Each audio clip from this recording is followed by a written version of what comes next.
What is going on, everybody? Welcome back to some more Madden 23 franchise content. In today's video, I'll be going over 10 players who you need to trade for in your franchise modes. Now, these players are not like obvious superstars. I wanted to go for some more under the radar type pickups. None of these guys are higher than like 85 overall. None of them have higher than star development. So these are more under the radar pickups who have less trade value than you'd think. If you want to see more Madden 23 content, make sure to leave a like on the video and subscribe to the channel if you are new. So as I was going through these players, I did a separate 5-year simulation on a different save file to where we can sort of track their development and see how good they can be in your franchise in the future. These trades aren't necessarily the most realistic. If you want a more realistic series, my franchise that I started yesterday with the Tennessee Titans is all about realism. This is more if you're just trying to have fun and don't really care about being ultra realistic. So the first player we are going after is from my favorite team, the Detroit Lions, one of the young budding stars at wide receiver, in Amon-Ra St. Brown. He had a great rookie season last year, 78 overall with star development. He's only 22 years old. Although he's a semi-big name, I still view this as an under-the-radar pickup because he's not some super high rating. He doesn't have some great development, and all you got to do is trade a guy equal to the value of Tony Pollard, who, in the Cowboys' case, is not even their starting running back.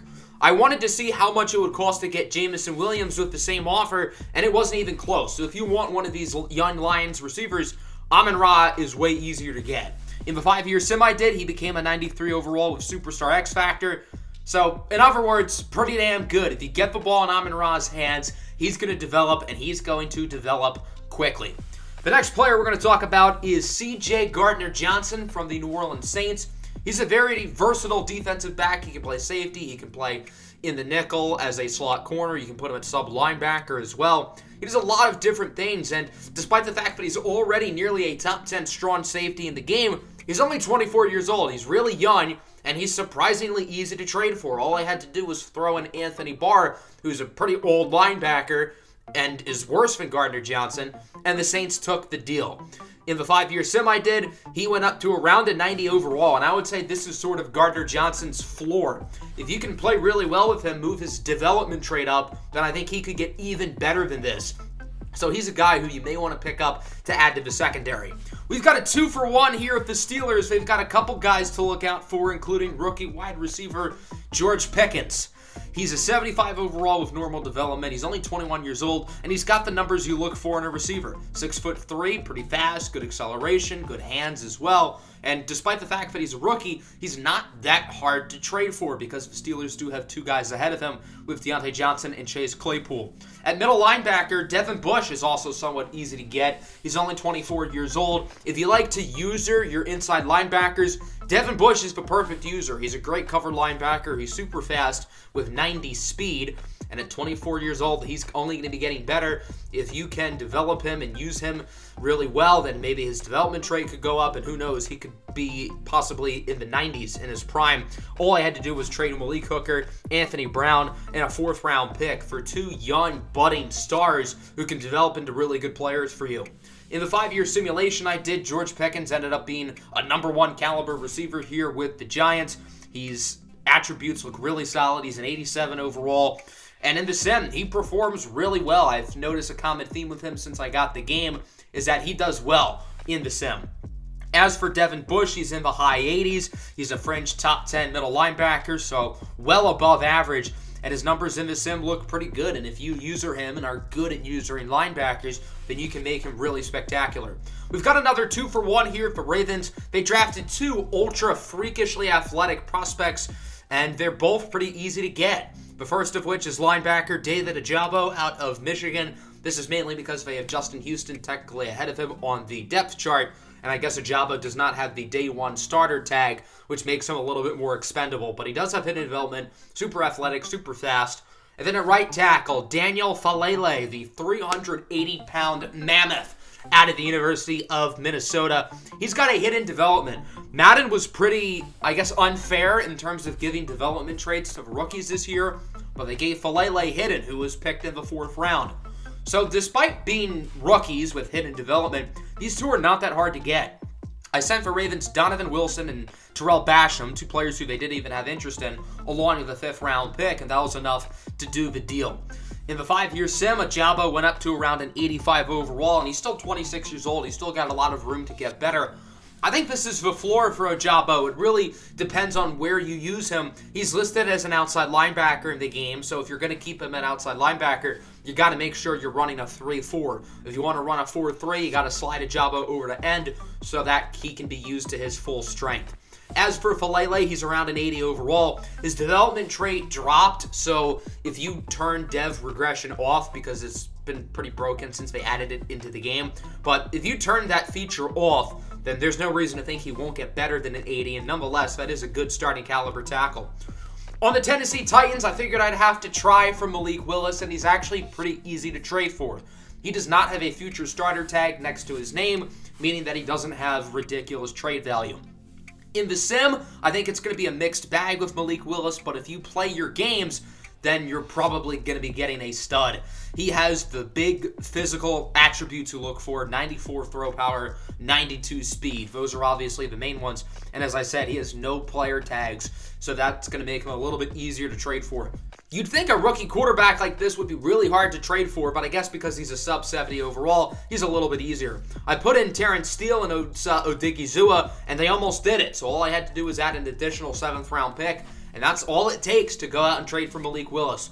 In the 5-year simulation I did, he never really developed. That's because he also never really had that fair of an opportunity to start. He only had 1 season as a starter with the Titans, so because of that, I did a separate 5-year simulation where he was the full-time starter for 5 full seasons, and the results are a little bit better.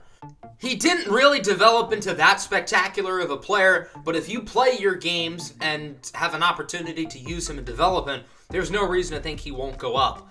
Even with poor development, his throw power goes up to 96, but his awareness never really got better. So if you do a sim franchise, I would really focus on using a smart playbook with him. And if you play your games, well, have fun, because he's going to be a joy to use.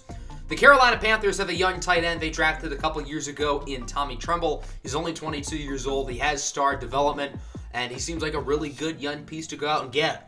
They have Ian Thomas, who's the same overall rating, so because of that, I guess they feel like they don't really need Tommy Tremble that much, and he is surprisingly easy to acquire for a 22-year-old with star development. All I had to give up on Dallas's end was James Washington, a player who the Panthers have no interest in, and they took the deal. So pretty easy to get Tommy Tremble, who can be your franchise tight end.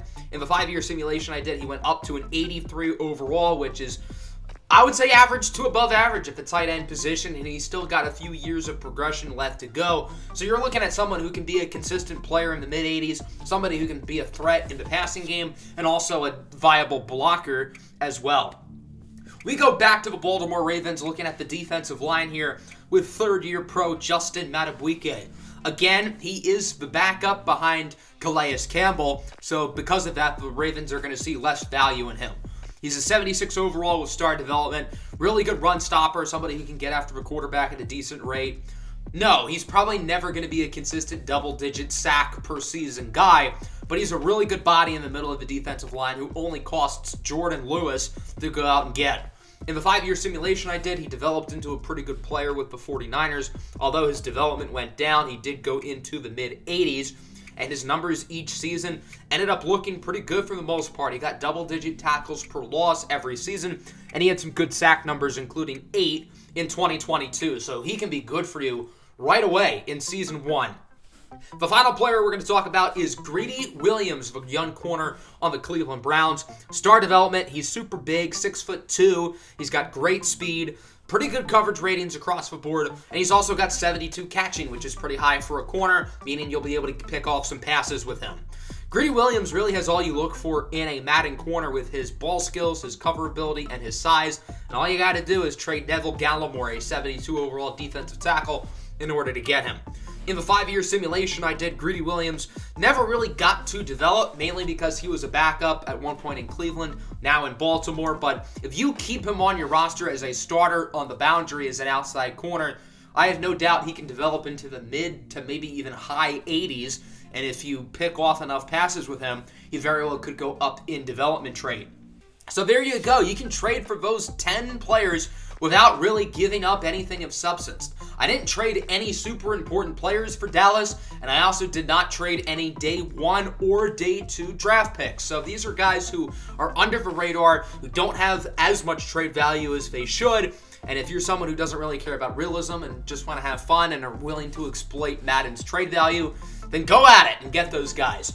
That's going to wrap up today's video. I hope everybody enjoyed. Make sure to hit the like button and subscribe once again. Peace out.